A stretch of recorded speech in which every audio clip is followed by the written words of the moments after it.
খাওয়ার পর দুপুরে একটু রেস্ট নিয়ে বিকেলে ব্যালকনিতে বেরিয়ে দেখি বাইরে বৃষ্টি পড়ছে। তো এই বৃষ্টিতে কোথাও ঘুরতে যাওয়া হবে না দেখে আমাদের প্রচণ্ড পরিমাণে মন খারাপ হয়ে যায়, কারণ আজকেই আমাদের দীঘাতে শেষ দিন।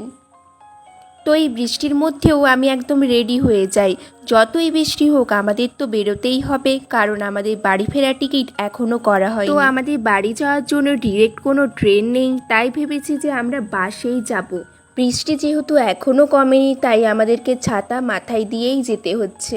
তো জাহাজবাড়ির কাছের একটা টিকিট কাউন্টার থেকে আমরা ডিরেক্ট বাঁকুড়া যাওয়ার টিকিট কেটে নিচ্ছি। তো তারপর হঠাৎ করে দেখি বৃষ্টি ছাড়িয়ে দিয়েছি, তাই আমরা ঠিক করলাম যে আমরা একটু নিউ দীঘা সি বিচ থেকে ঘুরে যাই।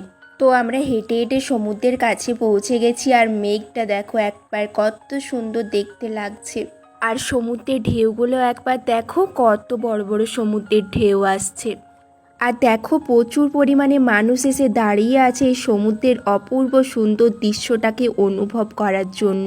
আর তার সাথে দিচ্ছিল প্রচণ্ড পরিমাণে জোরে হাওয়া। তারপর আমরা চলে এলাম সি বিচ মার্কেটে, কারণ আমাদের কিছু কেনাকাটা বাকি ছিল। তারপর আমরা কয়েকটা দোকান ঘুরে ঘুরে আমাদের কেনাকাটা কমপ্লিট করলাম।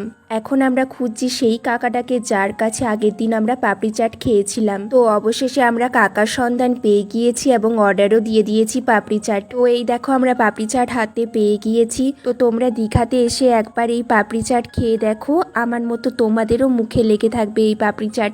তো তারপর রুমে চলে এসেছি, এবার কালকে বাড়ি যাওয়ার জন্য ব্যাগ প্যাকিং শুরু করব।